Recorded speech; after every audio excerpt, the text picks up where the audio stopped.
A wet Tuesday night in Stoke. Try playing in a blizzard 220 miles inside the Arctic Circle at the world's northernmost professional club. When Chelsea lost at Tromsø in Norway in the 97-98 Cup Winners' Cup, a massive snowstorm hit at half-time. These two boys and their brooms were absolutely no match for it. We're staying in Scandinavia for Scotland's toughest away day on a windswept cliff in the Faroe Islands. In Euro 2000 qualifying, Craig Brown's men were taken to fishing village Toftir. Kevin Gallagher called the pitch a cowfield and the wind like Pitodry on a bad day. The Faroe Islands part-timers equalised in stoppage time, leading to these absolute scenes, and still one of Scotland's most embarrassing results. Daft little ground, silly game. But away trips don't come any tougher than a lung-busting schlep up the Andes to face Bolivia in La Paz. But now the Bolivians have taken home advantage to another level. The country's highest city, El Alto, 4,100 metres above sea level. Grass doesn't even grow up here. Bolivia have not lost here yet. The longest unbeaten run in any professional league ever belongs to Red Star Belgrade, or Crvena Zvezda if you must. They've gone 7 years without defeat at the Rajko Mitic in Serbia's Superliga. Their fans are pretty intimidating as well, but they're not as loud as this mob. Galatasaray's Ali Sami Yen Stadium's officially the loudest in world football. In a derby with Fenerbahce, Galatasaray fans set a Guinness World Record of 131 decibels. That's louder than Motorhead, and pretty tough to carry out your manager's instructions when you can't even hear them. However, our most intimidating away day is in Wales, where cameras can't enter and players can't leave. HMP Prescoed. This prison team was briefly kicked out the Gwent League over concerns about young opposition having to go in there. Now that's a tough place to go. Early June 1939, Germany, always a tough place to go to.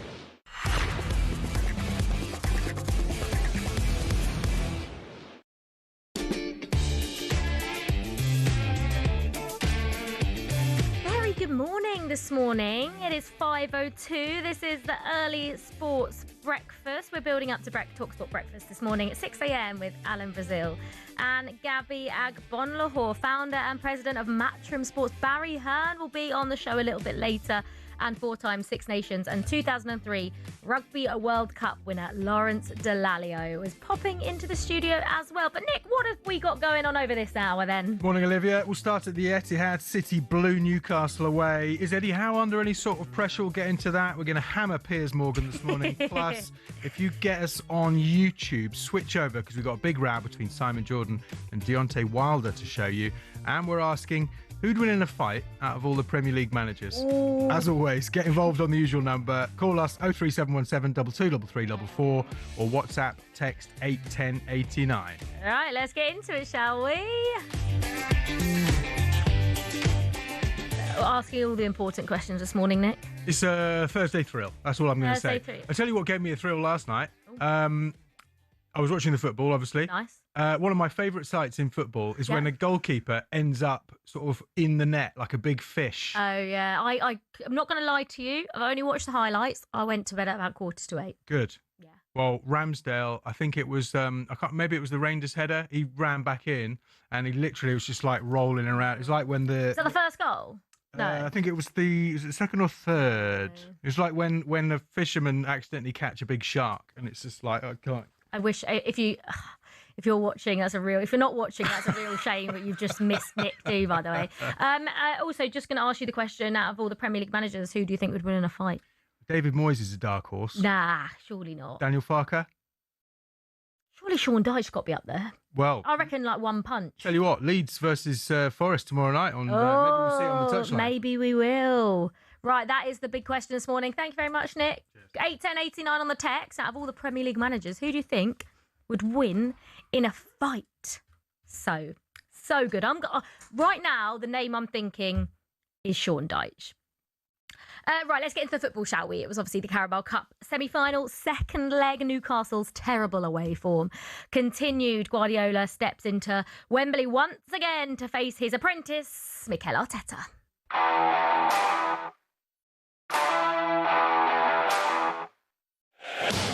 Manchester City stand on the edge of a 9th League Cup final, and Newcastle United face an almighty task to claw their way back to Wembley. Running into the penalty area, Byrne comes across, it bounces off of Omar Marmoush, deflects behind the goalkeeper, and Manchester City lead. That's a real body blow for Eddie Howe and his team. Might come back to Marmoush, he drops out of the sky, he heads it down, and that is a clinching goal for Manchester City. Out to Semenyo, edge of the area, he cuts pick on his left foot, might come back to Reinders, who slams it in 7 yards out. I've got to say, City have been clinical. Cuts on his left foot, in towards the far post, hits the inside of the post and goes in.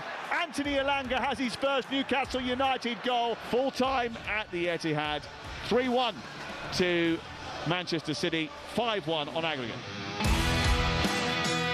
Has anyone got a Manchester City shirt for me to borrow on the 22nd of February? No, March. Is it March? 22nd of March. Has anyone has got a City shirt, feel free to lend it to me, because I will be switching allegiances for that game. I would like a Manchester City win, please. They obviously beat Newcastle 3-1. It was 5-1 on aggregate. This is why I actually don't mind the way Liam Rosenior set up against Arsenal in the second leg of Chelsea's Carabao Cup semi-final, because what you don't want to do when you're going away to a team like City and Arsenal is concede early and the tie's over. At least Chelsea stayed in it and then were going for it at the end and then conceded. Like, that tie was over when City scored that first goal after 6 minutes.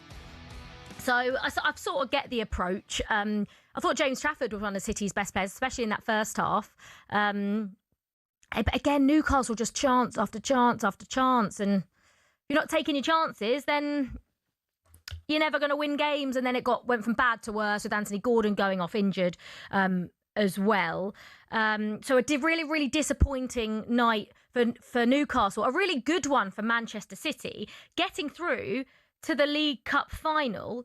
However, Mark Guéhi can't play. Now, he couldn't play in the second leg semi-final. He now can't play in the final. And ahead of that game, Pep Guardiola is seeking a rule change to allow him to play at Wembley. And Pep, I agree with you. Why not? So he's a player, you know. We pay his salary. We hire him as it's our player. Why shouldn't he play? We wanna. I said to the club, they have to ask. Yeah, definitely. I don't understand the reason why I cannot play in the final FA Cup, Carabao Cup, in March, when I've been here for a long time. Of course, we're going to try to ask to play, because it's pure logic. What do you think the answer will be? No. To change the rule in something country, no way, but we will try. Yeah, I agree with Pep here. So the rule is the player must be registered prior to the closure of the winter transfer window or the first leg of the semi-final, whichever comes first. Now, in this instance, obviously the first leg of the semi-final came first, and Mark Guéhi wasn't registered. However, Semenyo was registered before the first leg, so he's benefited from the rule change, which allows a player to represent two different clubs in the League Cup. So he can now play in the final, but Mark Guéhi can't. I just don't... To me, if you're registered in the January transfer window, you should then be... If the rule is you can play for two clubs, then it shouldn't be registered before the first leg. Or if it is, fine, he's not allowed to play in the semi-finals. Why can't he then play in the final? I mean, obviously, they're never going to change the rule now, midway through the tournament, ahead of the final. But I think it's really harsh that Mark Guéhi can't play in the League Cup final. So I sort of agree with Pep Guardiola there. But do not worry, talkSPORT will bring you the Carabao Cup final live on Sunday, March the 22nd. Just a reminder, if anyone has a City shirt, send it my way, please. I'm a Pep Guardiola fan. I'm a City fan for that game. What about Newcastle then? Is Eddie Howe under a little bit of pressure? Newcastle fans, I would love to hear from you, because there was a part of the season where I thought maybe he was, but I just don't think he is. Everything he's done for that football club, I just don't think he is under pressure. It's their third League Cup semi-final in 4 years. However, obviously in the Premier League, they have been struggling. Sometimes they've looked really good. Other times they've looked really poor. Away form has been a bit of a nightmare. They've only got 2 away wins. They've dropped 16 points from winning positions as well. I think the signings that they've made, Voltemade is a very good player. Is he the player? Obviously losing Isak is huge. And I don't know if he was he's a really good player, but is he exactly what Newcastle needed? Elanga and Vissa obviously haven't had the starts they probably would have wanted either.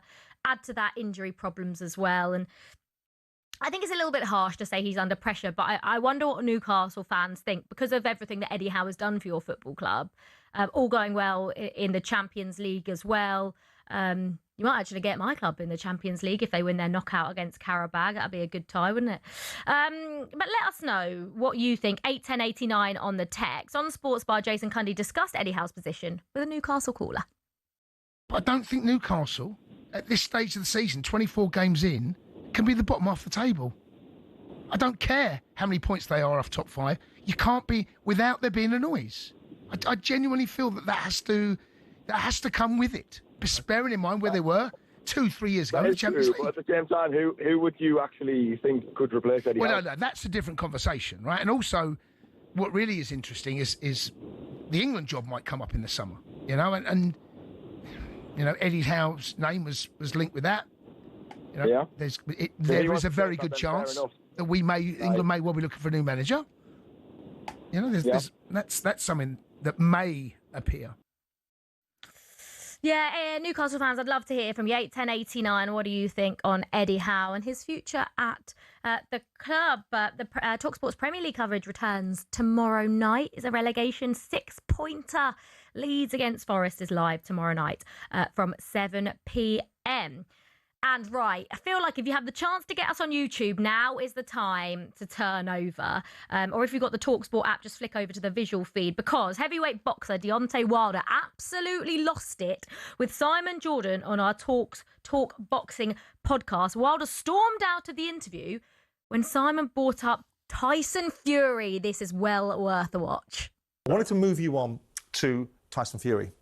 I don't want to talk about him. No, you're going to. We're here about this. No, but you're going to. We're not going to talk about him at all. But as part we're of not going to talk about him at all. Understand that? No, fair enough. All right, then. So let's move on. It's all about Derek Chisora. That's it. I understand that. The only back, baby. Y'all understand that? You better be. April the 4th is going down. The only reason at the O2, you better be there. Fabulous. You'll be a square. The only reason I mentioned it is because it's part of the shtick that goes with you. And I missed you first time round when you came in here 3 years ago, when you were in your pomp 4 years ago doing Bomb Squad and all that sort of stuff. And I have always wanted to have a conversation with you because you've made observations about Fury. I have my own views on Fury. And you've called him a cheat. And it leads me to... biggest in boxing. Yeah, but it leads me to a conclusion. Biggest in boxing. If somebody practicing, taking their stuff out of their gloves in training, what you think they're going to do in the fight? Yeah, but... That's all I got to say about that, I want to put something to you about you, right? And Fury just happens to be the hook for it. That's all I got to say about him. You talked about being cheated in that fight. You talked about water being spiked. You talked about your Game of Thrones outfit being too heavy for you. I didn't say that. You said it was too heavy for you. I didn't say that. Okay, well I might be wrong on that one. You talked about the long. Y'all took a journalist that said something because everybody wanted to come in. Oh, wow, but you talked about a long count, right? And then you talked about the trainers, Mark Breland not being good enough. No, I didn't say he wasn't good enough. So what I'm asking you in all of this is, it sounds to me, given the character that you are, that's like a little bit flaky. You lost those fights, and those fights were lost. And you saying that someone like Fury cheated you in those fights, I think is kind of disappointing to me. You can say what you want. I know the truth. I have the facts. Okay. Understand that. Because when the documentary and everything that started come out, I'm going to show every thing. Fantastic. I'm going to get all the people that know and all the people that's in the inside. He got people that the inside of him. I don't give a about that. I'm not a Fury fan. I don't give a about it. I said we didn't want to bring him up in the first place. It ain't got to do with him. Fair enough. Sorry. I'd be petrified if Deontay Wilder was coming at me like that. And by the way, I love how Derek Chisora is just sat there saying nothing with his bandana on his head. And by the way, what do we think of Deontay Wilder's shacket? Because producer Nick is loving it. Stu in the gallery and myself, not so keen. If you've watched it, let us know because I'm not sure it's a vibe. But I'd sort of like to see Nick try and wear it and try and pull that off, to be honest. You can catch the full thing there on the talkSPORT Boxing YouTube channel. Simon Jordan versus Deontay Wilder. And talking of fights, we're asking you today, who do you think the hardest Premier League manager is? If they all had a fight, who do you think would win? I'm sort of going Sean Dyche. I feel like I'm going to need someone to try and change my mind or give me some other options here, because I'm thinking he's the hardest handshake I've ever had in my entire life. It nearly broke my hand, genuinely. 81089 on the text 03717 223344. This is Early Breakfast with me, Olivia Bazaglo, here on talkSPORT. Up next, we're doing a little bit of a quiz and we'll go over some of the back pages as well. It's 5:15.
Alex and I witnessed there moments ago was highly charged and very, very emotional when Steve and Gabby clapped eyes on each other again, because Steve Bruce managed Gabby at Villa between 2016 and 2018. Steve, good morning. Good morning. Good morning, Gaffer. And by the way, it was hard work. As you can imagine. Cut his mic. Cut his mic. Can I say, by the end of it, they were all hard work.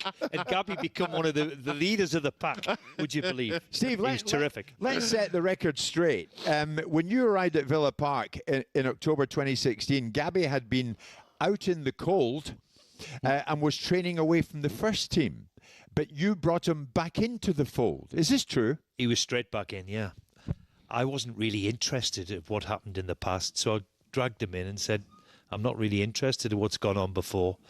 Let's see if we can get yourself back into some sort of shape and get you back playing again. And that's what he did. So you brought him back out of the bomb squad. Why were you in the bomb squad? I think we got relegated the season before and done the whole pre-season with Roberto Di Matteo, the whole of it, no issues at all. And I remember it was 2 days before the first game of the season, and he called me into his office, and I thought, okay, he's going to say, where are you going to play? Going to play on the left, on the right, as a striker. And he said, we want you to leave. I was like, oh, okay. Where? And he said, Reading and Rangers want you. I was like, okay. Well, I'm not leaving. I was part of the reason we got relegated, and I want to help this team get back to the Premier League. And I just said to him, maybe shouldn't I, but in the emotions, I says, I'll be here longer than you in the room with him. And I think he lasted 12, 15 games, wherever it was. And then this great manager, Steve Bruce, come in and...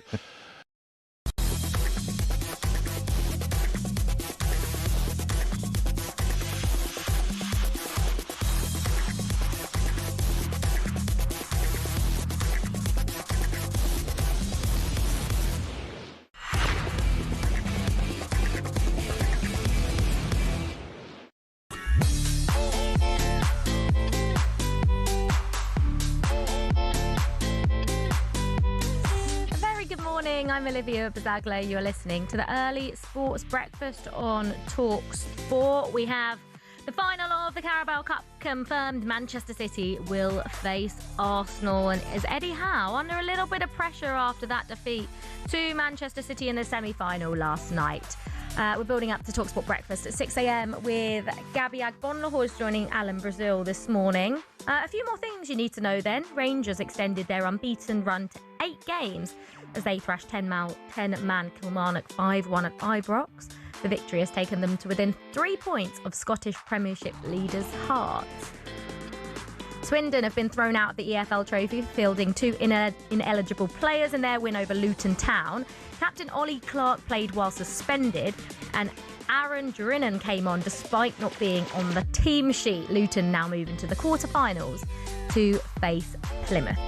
And Team GB's mixed curlers got off to a winning start at the Winter Games. Bruce Muat and Jen Dodds beat Norway 8-6, and Muat told us about the importance of a good start. Jen and I have put in a lot of work over the last 4 years to get to this point again.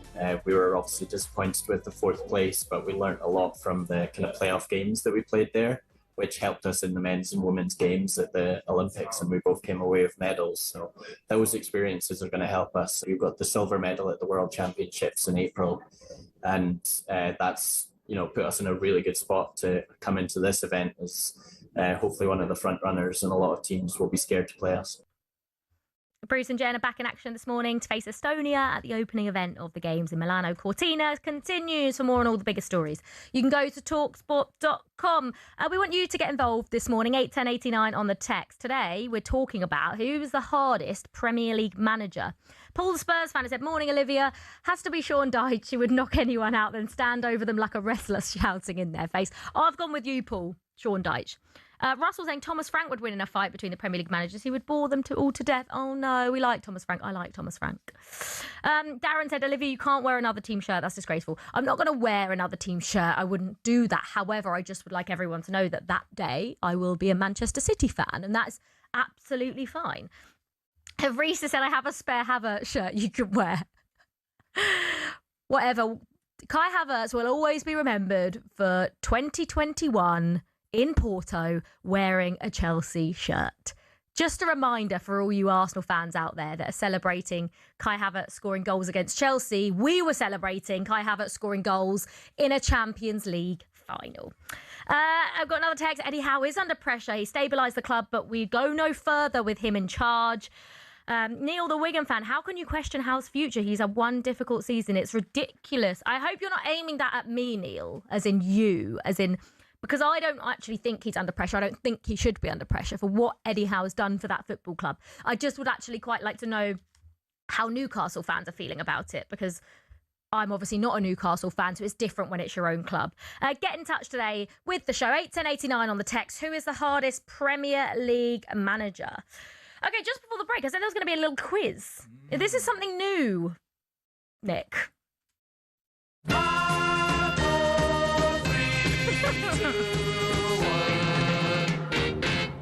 Yes, I'm a bit scared. Today's top 5. Okay. So I want to know which 5 players have appeared in 6 League Cup finals. Oh my God, Nick, that's so hard. So I'll give you a clue, right? There are 2 very, very dominant teams in League Cup history. One is that classic Liverpool side from the late 70s and 80s, and the other one is Pep's Man City.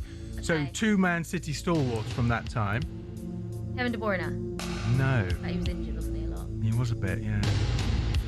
Not De Bruyne, but 2. So the club captain. That was a bit late. That's for De Bruyne. Jesus. Thank you, Stuart. 20 seconds later, Stu. Vincent Kompany. Was he the captain? Well, maybe he was after that. Maybe. Oh my God. He played in 6. I think they got. He was captain after Kompany. Finals, yeah. Gundogan. He was captain, wasn't he? Bald, Brazilian. Fernandinho. There we go. Right, so you got 1. Christ, this is really hard. It's tricky, isn't it? Really so there's hard. another Man City Pep legend, and then you've got two like all-time Liverpool. David Silva. No. And then the other one is. I'm making myself look really stupid here. No, absolutely not. No, this is tough. This is history. I thought you were actually going to go a little bit easier on me, considering it's my first quiz. This is hard. What we do have is a very, very knowledgeable, loyal band of listeners that will help you out. Please do, guys. I need your help. 81089 on the text. 81089 on the text. Who have played in 6 League Cup finals? Yeah, so you've got Fernandinho. We're looking for another Man City player under Pep. Are we talking like recently under Pep, or like the first sort of Pep era? That first bit when they did six League Cup finals in a row. What position are we talking? Or was that Sergio? Sergio Aguero. Nice. Nice. There we go. Got 2 out of 5, guys. Got 2 out of 5. You've got the 2 City players. We're looking for 2 Liverpool legends that played in 6 League Cup finals, and also the other one's a bit rogue, so I had no idea. Yeah. We'll get the listeners involved. Okay. We've got 3 more to get. 2 Liverpool legends and a rogue one. Who has featured in 6 League Cup finals? Help me out, guys. I've got the 2. I've got the 2 City players. I'm happy with that. 81089 on the text. Right, it's just coming up to 5:30. What's going on the back pages then, Nick? Obviously, last night, City Cruise on the back of the iSport, like that one. Marmite, Omar Marmouche. I can't decide whether Omar Marmite. Is that basically... Oh, sorry. You know, I read that as like Marmite, as in like you love him or hate him, but no, it's not that, is it? I can't decide whether Omar Marmouche is nice to say or annoying to say. Omar Marmouche. Back of the Daily Express Sport, Egyptian Toon Raider. Oh, I like that. Buries Newcastle to set up Arsenal showdown. I mean, Man City do have an embarrassment of riches. Well, the one that caught my eye, though, is another sort of slightly off-colour comment, I think, from Arne Slot. Risk the wrath of Liverpool fans. This is on the back of the Sun Sport. You what, Slot, is the headline. Good football worth more than trophies. Arne Slot risked the wrath of Liverpool fans, claiming style of play is worth more than lifting trophies. No. They're 14 points behind leaders Arsenal. Slot said, trophies is one thing, but being a team, club or manager that stands for good football in the long term is worth more. Absolutely not. Do you know who that sounds like? Russell Martin. And how did that go? Not well at Southampton, not well at Rangers. Although Russell Martin is a good man. Yeah, he is. No, I completely disagree. I mean, obviously, it's a different perspective as a manager. I'm not a football manager, so I don't know what all football managers think. However, what I do think is surely you want to win things. And I would take, you look at Arsenal this season, right? They've played nice football some of the time, but a lot of the time it hasn't been very pretty to watch. They're getting it done. But why would you care? It's about winning. And if they win the league for the first time in 20 years, they're not going to care that own goal was their highest scorer, are they? I think Tuesday night was a good example of that. That was the most painful and boring game I've ever had the displeasure of sitting through. I was in the away end, so I went to it. I was debating not going because the weather was horrific. I wasn't feeling very well, but I was like, do you know what? I'm just going to go. But Arsenal just cancelled you out. No one offered anything. But Arsenal didn't need to offer anything because they had the lead from the first. That game was lost at Stamford Bridge. Absolutely. But again, they looked awful. Chelsea looked awful, and Arsenal, it wasn't great to watch. Arsenal are doing the business. They're very impressive. I just want to salute John Virgo, maybe before your time, but on Saturday nights he used to be, obviously, won the UK Championship in 1979 as a snooker player. He died age 79 yesterday. Love and thoughts to his family. But he's really, obviously, well known for a commentator. His catchphrase, "Where's the cue ball going?" Is one of those catchphrases that transcends snooker. And also, Big Break was such an institution.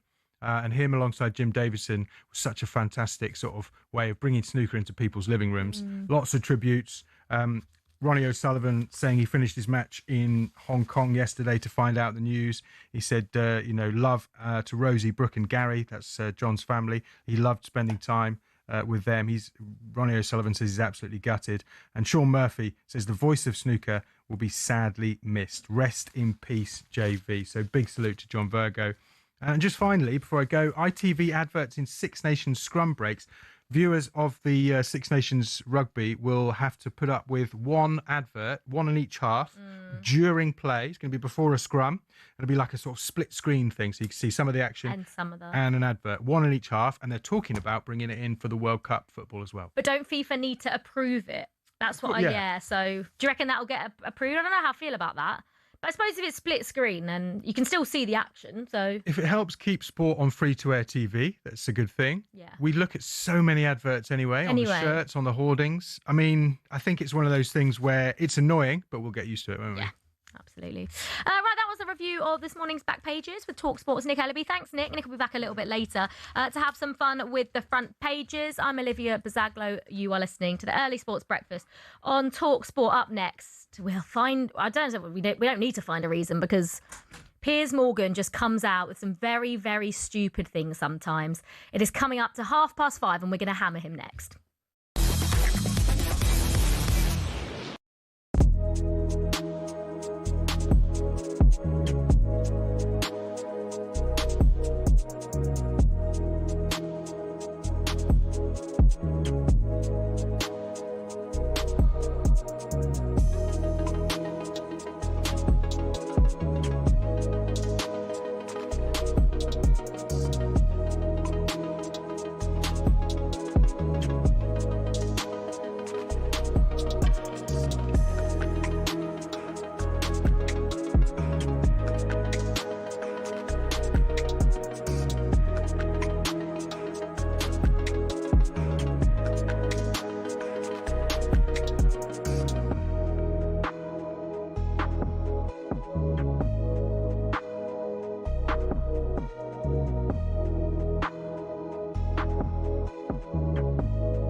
come from here and manage Newcastle must have been great. But when it went pear-shaped, and there was a lot of toxicity, how bad did it get? How affected did you become?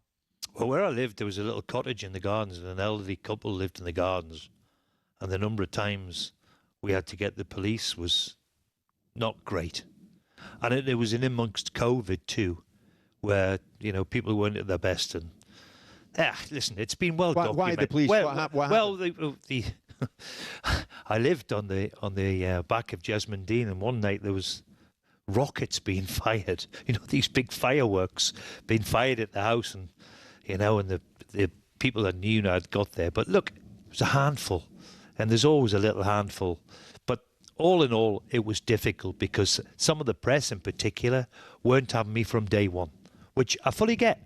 I fully understand that maybe I wasn't good enough to manage this great club in their opinion. I fully get it. But it became, I believe, in the end, personal. It was especially with one or two. It became personal. And that I had the issue with. And most of the time, you're looking over your shoulder. But I still look back on it and think I'd never, ever regret not taking it. Look, when people like Kenny Dalglish and Graham Souness and people like that... Yeah. Told me how difficult it was. You know, it's a difficult job. Yeah. Thankfully now, listen, all that's in the past. Thankfully now, they've got money behind them. They're where they want to be. They're competing at the top end. They've won a trophy. They're in the Champions League. They've still got a lot of work to do, but that's what the supporters demand. And you're genuinely pleased for them. I am genuine. I'm a Geordie. I'm genuinely pleased. But I think a lot of the fans thought you were too close to Mike Ashley. Well, that's a load of nonsense. It's a load of nonsense. It wasn't the fact. Listen, I got on particularly well with him because I tell you what, as a chairman. Here are some of the best off-camera anecdotes from recent years at the Ryder Cup. As caddy Billy Foster went to relieve himself at the Belfry, he noticed only one of the two cubicles had toilet paper. Shortly after he'd sat down, Tiger Woods went into the empty cubicle and realised his mistake all too late. So Foster took some paper, reached under the cubicle with a rescue offering, and as Tiger went to take it, Foster uttered the words, "Europe, one up." Fast forward 10 years to the miraculous Medina. Rory McIlroy overslept and was in danger of missing his Sunday tee time. Thankfully, travel organiser Erica Stoll sorted him a police escort. And 3 years later, McIlroy proposed. Scottish legend Sam Torrance tells many a yarn about the great Ballesteros. Apparently, Seve would regularly give coaching clinics to his European teammates. When the same players asked for help a week later at the Italian Open, Seve would tell them to... Having started with a Billy Foster story, let's finish with one from the 12th tee at Oakland Hills in 2004. It was Jimenez and Garcia against Westwood and Clark in a practice round. And as they finished, Foster decided to jump in the buggy and speed away with all their clubs, only to lose control entirely and see it careering towards the spectators. Thankfully, the Red Sea parted and the buggy smashed into a tree, with viewers and clubs still intact.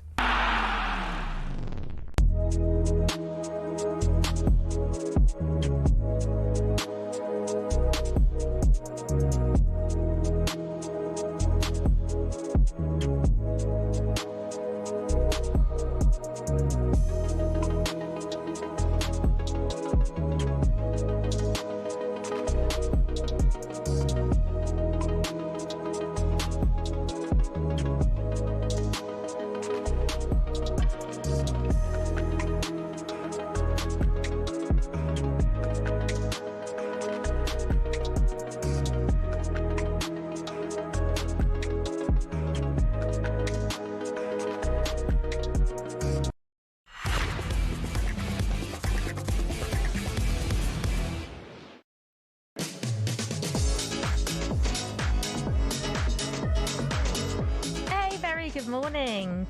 Happy, what day is it? Thursday. I don't know why it feels like a Monday. I'm Olivia Bazaglo. This is the early sports breakfast here on talkSPORT. We're building up to breakfast this morning with Alan Brazil and Gabby Agbonlahor. Some of your headlines then. This Thursday morning, Emma Raducanu hopes to book her place in the semi-finals of the Transylvania Open when she faces Maja Falinska today. Raducanu came back from 5-love down in the first set to beat Slovenia's Kaja Juvan. Today, Jack Draper plays his first professional game since August. He's playing for Great Britain in their Davis Cup qualifier over in Norway. And Ireland captain Caelan Doris says the squad are ready to embrace the hostile atmosphere awaiting them in Paris tonight. Ireland kick off the Six Nations against defending champions and favourites France. Ireland's last game in Paris was the World Cup quarter-final defeat to New Zealand back in 2023.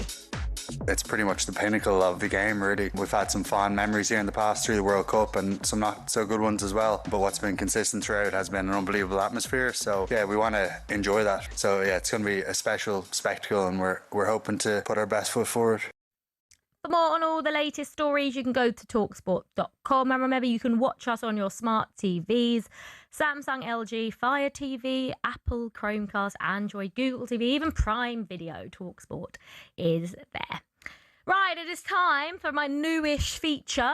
If you've listened to any of my early breakfast shows, you'll know that we've started doing Live On or Bazag Go. I prefer football without VAR. This season, he has been brilliant. I'm not sure he is the missing piece. He should be given the time to turn it around. Olivia Bazaglo's Live On or Bazag Go. She decides.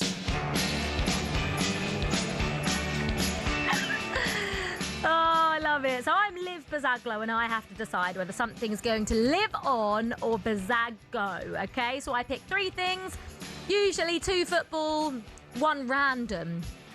And I've got to decide whether they stay or go. Okay, the first one is Pep Guardiola at Manchester City. 10 years at the club. Now, could this be another year without a trophy? You never know. I feel like they probably will win a trophy this season. I'm hoping they win a trophy this season. But if they don't win the league this season, which I suppose is looking unlikely as things stand and the way that they've been playing, should he go for another year to try and win another Premier League, or has Pep achieved enough? Does he maybe just need some time off? I'm going to say for 1 more season, Pep at City is going to live on. Can I stay a bit longer? Stay forever. I actually do think City fans would probably love it if Pep Guardiola stayed forever, but everything comes to an end. I just feel like maybe he's got 1 more season in him. Okay, the next one is Piers Morgan as a football pundit. Let's just give you some context, shall we? Because this isn't random. This was Piers Morgan from talkSPORT Breakfast yesterday. I do think Arsenal can win the quadruple because I'm asking myself, who's going to beat us? Who in world football? Who in world? I'm serious. Who in world football right now is going to beat us? We are the best squad. We are the best squad assembled in the history of world club football. Man United beat you like a week ago, Piers. Manchester United, with the squad that they have, beat you at the Emirates literally a week ago. To say that Arsenal have the best... How can you have the best squad when you've won nothing? How? Please explain to me. Every Pep Guardiola squad that he's had at Manchester City has been better. I look at, the Real Madrid Galacticos. You've got Real Madrid... I could pick a million Real Madrid teams. Barcelona under Pep Guardiola, when they were ridiculous in 08-09, even 2010, 2011. I just think Manchester City Centurions was unbelievable. I've been looking at a couple of squads. Even both squads, so I mentioned Barcelona, 2010-11 Champions League final between Barcelona and United. Puyol, Thiago, Alcantara, Keita are on the bench. Anderson, Nani, Scholes, Fletcher and Michael Owen are on the bench for United. Then you've got 2017-18 City. Some of the players on the bench were Claudio Bravo, Mendy, Bernardo Silva, Yaya and Phil Foden were on the bench. I feel like Chelsea under Carlo Ancelotti. You could even argue Chelsea under Antonio Conte.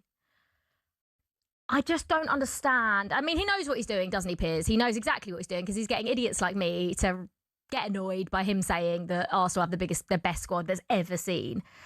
You can only be counted as one of the best squads ever seen if you back it up with trophies. That is all I am going to say. And as it stands, Arsenal are yet to do that. So we shall see. But anyway, Piers Morgan as a football pundit, yeah, that's got to go. Bazag, go. See you later. Get him off the field! That's just typical of what it is! Get him walking! Okay, and the final one, okay, we go random, right? On Monday, we did hash browns on a fry-up. That was definitely live on. Now we're doing socks in bed, wearing socks in bed. I have an opinion on this because I always wear socks in bed.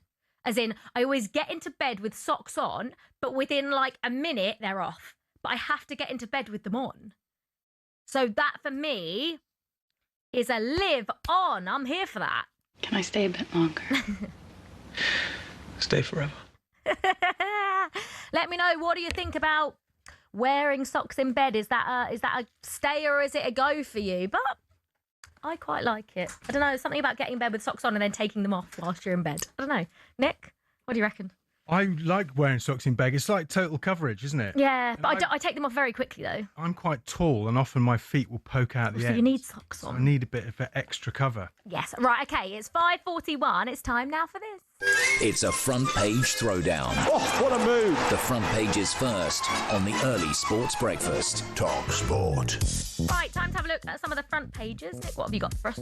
Front page of the Sun, exclusive. Ooh. Feud hits new low. This is Brooklyn Beckham. He's covered up his dad's tattoo. That is really sad. It is sad, really. The whole thing's really sad. Yeah, it is. And actually, you know, all families have their problems, and I hope this gets sorted out. It But doesn't look like it's going to get sorted out, to be perfectly honest. it doesn't. It's quite funny. So Brooklyn Beckham's got an anchor tattoo with dad written across it, but he's now had the DAD covered up with these sort of little nondescript Symbols. shapes. Yeah. Just wondering if you've got any tats or No. if you would ever get one. No, I always said to myself that if I did get a tattoo, that it would be a Chelsea tattoo, and I just don't think I could do it, so I just don't think I ever Get would. FIFA Club World Cup champions on tattooed. Carefree. Should I just get carefree wherever you may be? See, I couldn't ever do it, so... Maybe on like the bottom of my foot. That'd be painful, wouldn't it? Reckon. Yeah. But then no one would see it. Yeah, well, only your nearest and dearest. Stick my foot out and go. Some people have tattoos on the inside of their lip. No. Have you seen that? Yeah, horrific. Weird, it's mad, isn't it? Like pulling it down. What would yours say? If you had a tattoo, Yeah. what would it say? Up the Saints. What, on your lip? Imagine that. I don't know what mine would say. That's so weird. If you can read this, you're too close. Oh, anyway. Noel is a Brit of all right. This is in the Daily Star. Oasis star Noel Gallagher has been awarded the Songwriter of the Year at the Brit Awards. Stacey Tang, the chair, says for more than 3 decades, Noel has crafted songs that have become part of our collective story. Bold, brilliant, and always recognisable. I'm not a huge fan of Oasis, but they are. Are you not? No, they are an incredible band, and actually, you know that tour over the summer just showed, like, you look at the set list, I don't Yeah. really like them, but like So I could sing you know every single one of their songs. pretty much all of them. Yeah. I do love Acquiesce, which is an old one of them, you know, and it's quite a nice sort of brotherly, almost a brotherly love one between them. Don't know, you got a favourite Oasis? I'm not like a die-hard Oasis fan. I like Slide Away. I think that's really good. Yeah. And I like Champagne Supernova as well. Well, What's the Story Morning Glory Yeah. was the first album I ever bought on cassette. Was it? Oh my word. Shows you how old. Yeah, I was going to say cassette. Bloody hell. What was the first album you ever Oh, bought? I've got no idea. I don't know how people remember that. I've got no idea. I used to buy like CDs of like top 40. Do you know what? Actually, it's actually the second album. The first album I bought was E17, Steam. I've literally never heard that. You don't know E17? You must I do know. know, yeah, I know, yeah. It's got Stay on it. That's a banger. And there was Is it a song- Christmas song? Yeah, because it's got the bells on it. It's not really a Christmas song. It's not really a Christmas song. It had one of the songs. Steam had kind of, I would say, sexy noises on it. And when I was, Sexy I was noises. like 10 or something, 11, and I used to turn it down because I was embarrassed. So I used to listen really close to the speaker. My mum couldn't hear it because I thought if she hears this, she'll take it away. Oh, that's hilarious. Shout out to Brian Harvey if he's listening. Pizza's perfect on a date. Pizza is the answer to modern dating woes. A study says nearly a fifth of Brits admit they would feel uncomfortable faced with a first date dinner, but pizza was favoured by 58% of those surveyed. Pizza is like a difficult thing to eat. It's not like... Have you seen Big Daddy, the Adam Sandler film? Yeah, what a film, by the way. Fold the crust in half. Yeah, that's what I would do, but like it's not the easiest, unless you're going to have knife and fork it, which is unacceptable. It's unacceptable to eat a pizza with a knife and fork. I find it's not the most like easy thing to eat. However, I just don't agree with going for dinner on a first date. No. It's not for me. Drinks, maybe a walk. Yeah, I reckon. Is that a bit too easy? Yeah. More people are doing that. More people are going for like coffee dates now. But I just still think that like doing something fun, going to Flight Club, like something like that. Game of darts, game of darts, game of bounce, go to bounce and Shoreditch, bit of ping pong, or just like a games place. I think that's just more fun. I'm with you. And that's the front pages. Fun vibes. Thanks very much, Nick. Love the front pages. Right, it's just gone 5:45. This is Early Sports Breakfast with me, Olivia Bazaglo.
Obviously, I don't think he feels particularly happy about his treatment, and I spent a lot of time suggesting to me that a lot of people were very complimentary about his tenure at Spurs, and I went through a roll call of people that were very complimentary about him because he did a good job in my view. May not have won as many things as he could do and should have done, perhaps as Spurs as a football club, but as a person that's built a spaceship that maybe some other captain can fly to the moon, there's a huge amount of potential there. Okay. Can I go and do Deontay Wilder now? No, you can't. We're sitting up in here in Newcastle. Steve Bruce is asking for you. Is he? I'm alongside Alex Crook and Gabby Bonlahor. You're waiting for Chisora and Wilder. Are we right? Where are you, Simon? You should be up here in the northeast. You kind of get past Watford these days. I know. I figured to myself, do I want to go up to the north and get a nosebleed? No, I do not. So I stayed down here. And what I'll probably get is a nosebleed from Deontay Wilder if I ask some bloody saucy question. Oh, good luck with him, by the way. Indeed, have fun. I see Gabby's increasing the tone of the environment up there. Simon, I've just found out that you actually said that the Saudis wouldn't buy Newcastle, so... Oh, gee, they did a week later. Oh, gee, Gabby, nice to see you're current. That was 3.5 years ago, you clown. Simon, just before you leave us, on the Tottenham Hotspur situation and the Levy situation, Levy reportedly in discussion to sell 30%, which would work out at £1 billion. Is there pressure on Daniel to sell to these people? No. From an ENIC perspective? Well, no. Not necessarily, because ENIC might not want to jump into bed with these guys. I can't speak to that. But Daniel is a shareholder in his own right. There is pressure, I suspect, on Daniel because we've seen the noise. We saw some of the suggestions that they're going to go and review the policies of a guy that they let run the club for 25 years.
Olivia Bazaglo. This is the early sports breakfast here on talkSPORT. We're building up to breakfast in just under 10 minutes with Alan Brazil and Gabby Agbon-Lahore. Now, we're playing this 10cc Classic because we've got a cricket competition. Win a trip to South Africa with the Barmy Army on talkSPORT.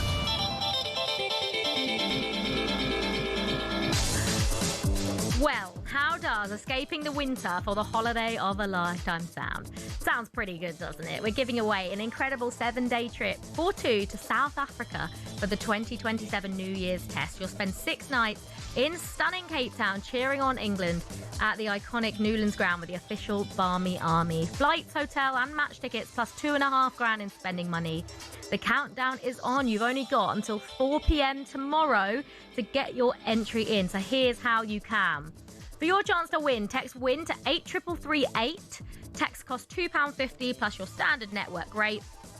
Or you can call 0343 418 7260. Lines close tomorrow at 4 p.m, so you'll need to answer your phone if it rings. 18 plus UK residents only. This is a network promotion. Full T's and C's are at talksport.com. So for your chance to win, text WIN to 83338 now. Win a trip to South Africa with the Barmy Army on talkSPORT. Right, the latest episode of our podcast, How to Win the World Cup, is now live. Matt Ford and Alex Brooker are joined by former England captain and talkSPORT's very own Stuart Pearce to talk about what makes a perfect leader in football. Stuart also explains the origins of his nickname, Psycho. Listen, I come from non-league. You know, I had 250 games non-league, and I was never in any way, shape or form considered a robust player.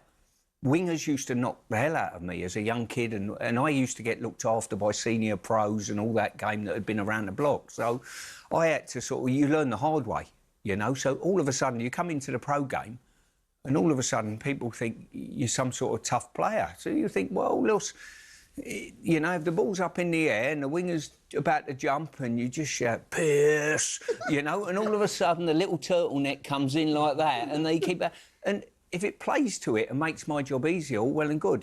Ah, love it. Right, that's How to Win the World Cup. That's available on the talkSPORT app, wherever you get your podcast. Plenty of you have been getting in touch this morning, so thank you so much. We're talking, who is the hardest Premier League manager? So Buzz has said, Sean Dyche is not hard. I played football with him when we were kids. Lovely bloke. Oh, nice. He's just got the hardest handshake out of anyone I've ever shaken hands with in football. Like, he literally nearly broke my hand. David said, I reckon Moyes would be a tough nut to crack. That's what producer Nick Ellaby has said as well. Maybe David Moyes is a slight underdog there. Max has said, although he's getting on a bit, there's something about Nuno that tells me he could take down Sean Dyche. I can sort of see it about Nuno. I get the Nuno vibe. Shannon said, Stone Cold Sean Dyche. I like that. He would knock the bejesus out of any other manager in the league. Thank you if you got in touch this morning. And also, we had Live On or Bazag go earlier. And one of them was Piers Morgan as a football pundit. That had to go. And Socks in Bed, I said can stay. That can live on. Jill, our very own true crime lover. Thanks for getting in touch, Jill. Jill said, when cold, socks in bed 100%. Even when it's hot, I feel like I have to get in bed with socks on. And then... But I take them off, genuinely, sometimes within 30 seconds. Sometimes I get into bed and in 30 seconds I've taken my socks off. Thomas said, socks in bed are cool if they're big, soft ones. If they're worn anywhere else, no. I don't usually wear big, soft ones in bed. I usually just wear, like, normal socks and then take them off. Darren said... Darren's messaging, this is quite good. Piers Morgan is stupid. Socks in bed are atrocious. Might be my favourite text of the day so far. Thank you so much, Darren. I do agree with you. Apart from the socks in bed are atrocious, but I don't agree with that. We also did a quiz today, and I needed a little bit of help. It was the players that have made 6 League Cup final appearances. So I got Fernandinho and Sergio Aguero. I also got Kenny Dalglish. I do need that. I do just need to say I got that one. In the break, I was having a little think, and I got Kenny Dalglish. And Reece also got that. Now, the other two were Emil Heskey, MX got that, and Ian Rush, Greg and Dave in Somerset also got that. Thank you, everyone who got in touch this morning. And finally, Alan Brazil is here. Him and Gabby are ready for talkSPORT breakfast. Just time to play you this on Wednesday's show. Alan gave us the health update everyone was waiting for. You're indestructible, always believing. What possessed us? Oh, dear. What possessed us to sing that? I don't know. I know. In the break as well, wasn't it? That was madness. Right, 4 minutes after 6. I'm still alive, okay? God, right. I've never had so many texts and emails. And... people are concerned. Are you all right? Are you dead? Are you dying? Yeah, give us a break. If you... Honestly. You're in good form. You're looking well, mate. We're all happy Alan's back. Right, coming up on breakfast today, then joining Alan and Gabby, Lawrence Dallaglio, World Cup winner, will pop in to look ahead to tonight's Six Nations, and president of Matchroom Sports and Netflix star Barry Hearn is on the show as well. You've been listening to Early Sports Breakfast with me, Olivia Bazaglo. Alan and Gabby on the way.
Is there pressure on you, Luke, going into this as defending champion? Because you're there to be knocked off the perch, aren't you? Yeah, of course. There's always pressure on you when you're the defending champion of any tournament. You know, I think the pressure's always going to be on Luke Littler more than anybody because he's winning all the time and he's expected to keep winning. And if he doesn't win, then it's a surprise nowadays. So obviously, I ran him close on Sunday in the Masters.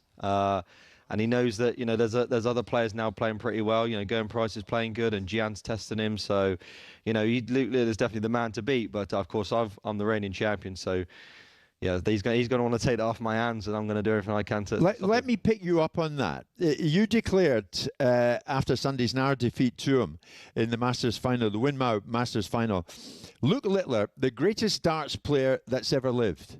Is he?